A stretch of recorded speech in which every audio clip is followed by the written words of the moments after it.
శ్రీగురుభ్యో నమః హరి ఓం. జగతం పితరం వందే పార్వతీ పరమేశ్వరం. సర్వదం శ్రీ పార్వతీ పరమేశ్వరానుగ్రహగణాక్షబలసిత్యర్థం.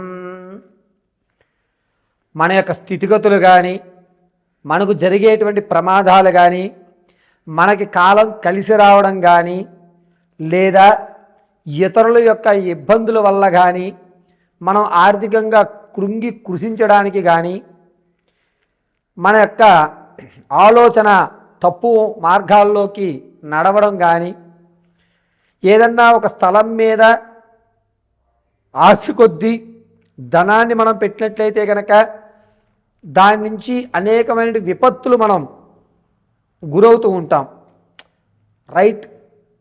కరెక్ట్గా రైట్ చాయిస్లో మనం పెట్టలేకపోయాం, ఇక్కడ పెట్టకూడదు, ఇది కొన్న దగ్గర నుంచే మనకి అనేకమైన ఇబ్బందులు కలుగుతున్నాయి, నేను ఈ స్థలానికి వచ్చిన తర్వాతే అనారోగ్య సమస్యలు పెరుగుతున్నాయి, ఆర్థికంగా రూపాయి నిలవట్లేదు ఈ ఇంట్లో అనేటువంటి అనేకమైనటువంటి ప్రశ్నలు మనం వింటూనే ఉంటాం. ఎందుకు గురువుగారికి జరుగుతాయి, మేము ఎన్ని పూజలు చేస్తున్నా అవ్వడం లేదు అని అంటే, జాతక చక్రాలని పరిశీలన చేయడం అనేటువంటిది రకరకాల విధానాల్లో ఉంటాయి. కొంతమంది అంశచక్రంలో, కొంతమంది ఆరూఢ చక్రంలో, మరికొంతమంది నవాంశ చక్రంలో, మరికొంతమంది దశాంశ చక్రంలో జాతకాల్ని పరిశీలన చేస్తూ ఉంటారు. అయితే అన్ని పరిశీలనలు కూడా 100% మనకి రిజల్ట్ ఇస్తాయా అంటే కొన్ని మాత్రమే రిజల్ట్ ఇస్తాయి. అందులోనూ కర్మ సిద్ధాంతం అనుసరించి, జాతక రీత్యా అనుసరించి, గోచారంలో జరిగేటువంటి తప్పుదాల ఆధారంగా మనం జాతకాన్ని పరిశీలన చేసుకోవాలి. మొట్టమొదటిగా శనీశ్వరుడు, చంద్రుడు, శుక్రుడు ఈ ముగ్గురు కూడా ఎవరితో కలుస్తున్నారు అనేది మనం ప్రధానంగా నిర్ణయం తీసుకోవాలి.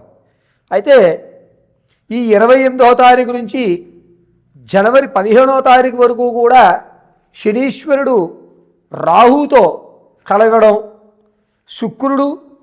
శుక్రుడు రవికుజులతో ఉండడం వల్ల జరిగేటువంటి విపత్తులు, దీని కారణంగా ఈ ద్వాదశ రాశుల వారికి కూడా, అంటే మేషం మొదలు పెట్టుకుని మీనం వరకు కూడా జనవరి 15వ తారీఖు వరకు ఏ విధమైన మార్పులు జరగబోతున్నాయి అనేది మనం ఒకసారి పరిశీలన చేసుకోవాలి. ఈ 28వ తారీఖు నుంచి ప్రారంభమయ్యి జనవరి 15 వరకు కూడా అనేక రకాలైనటువంటి మార్పులు జరగడం వల్ల కొన్ని విపత్తులు ఈ ద్వాదశ రాశుల వారు ఎదుర్కోవడం జరుగుతుంది. వాటి నుంచి తప్పించుకునేటువంటి మార్గాలు ఏమిటి, ఏ దేవతారాధన చేయాలి, ఏ విధంగా మన ఆలోచన మార్చుకోవాలి అనే విషయాన్ని ఇప్పుడు మనం వివరణగా ఏ రాశి వారికి ఆ రాశిగా మనం పరిశీలన చేసుకుందాం. తదుపరి కన్యారాశి వారు. కన్యారాశి వారికి శని రాహువులు కలియక ఉండడం వల్ల ఆరోగ్య ఐశ్వర్యపరంగా ఎటువంటి ఇబ్బందులు కలగవు, పర్వాలేదు. క్రిత నెల కంటే ఈ నెలలో అవకాశాలు కనబడుతున్నాయి, దారులు కనబడుతున్నాయి, నేను వెళ్ళగలుగుతున్నాను, నా మీద నాకు ఒక నమ్మకం ఏర్పడింది అని చెప్పుకోవడం జరుగుతుంది.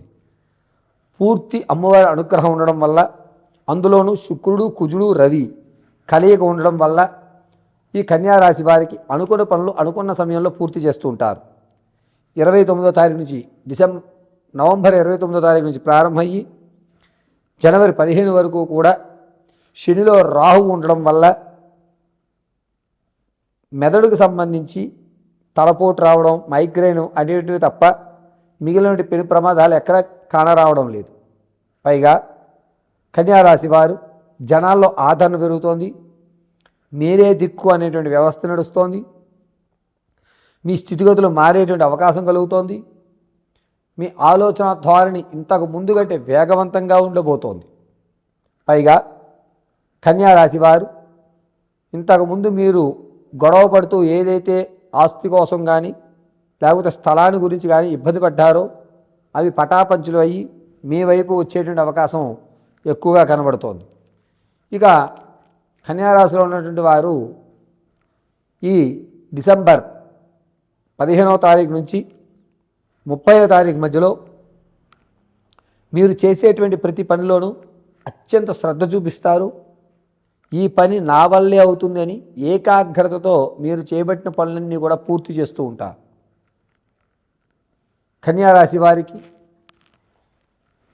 డిసెంబర్ 8వ తారీఖు నుంచి ప్రారంభం చేసుకుని జనవరి 3 వరకు కూడా మీ ఆప్తులు ఎవరైతే అనుకుంటున్నారో వారు దూరం అవ్వడం, వారి వల్ల కొన్ని ఇబ్బందులు పోయాయిలే, వీళ్ళు దూరం అవడమే మంచిది అని చెప్పి కొన్ని బంధాలని మీరే కావాలని దూరం చేసుకుంటూ ఉంటారు. కన్యారాశి వారు డిసెంబర్ 4వ తారీఖు నుంచి జనవరి 4వ తారీఖు వరకు కూడా నవగ్రహ ప్రదక్షిణ చేయడం చాలా మంచిది. పైగా శుక్రుడు రవి కుజుడు కలయికగా ఉండడం వల్ల ఇంకాస్త బలాన్ని మీరు ఏర్పరచుకున్నట్టయితే రానున్న రోజుల్లో ఒక బంగారు భవిష్యత్తు ఏర్పడడానికి అవకాశం ఉంటుంది. ప్రతి నిత్యము నవగ్రహాలకు 11 ప్రదక్షిణలు గావించుకుని ఎదుట కొబ్బరి నూనెతో దీపారాధన చేయడం శుభస్య శీఘ్రంగా ఉంటుంది. కన్యారాశి వారు ప్రతిరోజు ఆదిత్య హృదయ పఠనం కానీ లేదా నవగ్రహ స్తోత్రం కానీ పఠించండి, మీకు అద్భుతంగా కలిసి వస్తుంది. ఈ రాశివారు తాత ముత్తాతల నుంచి కానీ సెకండ్ ఇన్కమ్ జనరేట్ అయ్యే అవకాశం జనవరి 15 వరకు ఏమీ లేదు, కానీ ఆలోచన కలుగుతుంది, దానికి దారులు కూడా మీకు కనబడతాయి. కాబట్టి కన్యారాశి వారు ప్రతినిత్యము కూడా ఆదిత్య హృదయం పఠనం కానీ లేదా నవగ్రహ స్తోత్రాన్ని కానీ పఠించుకుంటూ ఉండండి, మీకు కలిసి వచ్చేటువంటి సూచనగా చెప్పవచ్చు. ఆదిత్యాయ చ సోమాయ మంగళాయ బుధాయ చ గురు శుక్రు శనిభ్యశ్చ రాహవే కేతవే నమః అనేటువంటి మహామంత్రాన్ని పఠించుకోండి, మీకు అద్భుతంగా కలిసి వస్తుంది. పైగా ఈ కన్యారాశి వారు మీరు అనుకున్నటువంటి ప్రతి సమస్యని కూడా ఇది పెద్ద సమస్యే కాదు, నేను దీన్ని ఈజీగా సాల్వ్ చేయగలుగుతాను అని ఒక నమ్మకం ఉంటుంది. ఆచరణ విధానం కూడా అలాగే ఉంటుంది. డిసెంబర్ నెల 7వ తారీఖు నుంచి చంద్రుడు, శుక్రుడు, రాహు ఈ ముగ్గురు యొక్క త్రికోణయుక్తంతో మీకంటూ ఒక ప్రత్యేకమైనటువంటి గుర్తింపు, ఇది కేవలం మీరే చేయగలరు అనేటువంటి గుర్తింపు లభిస్తూ ఉంటుంది. ఈ కన్యారాశి వారు ప్రతినిత్యము కూడా ఒక తెల్లటి స్ఫటిక మాలను ధరించండి, అద్భుతంగా మీకు కలిసి వచ్చేటువంటి సూచనగా చెప్పవచ్చు.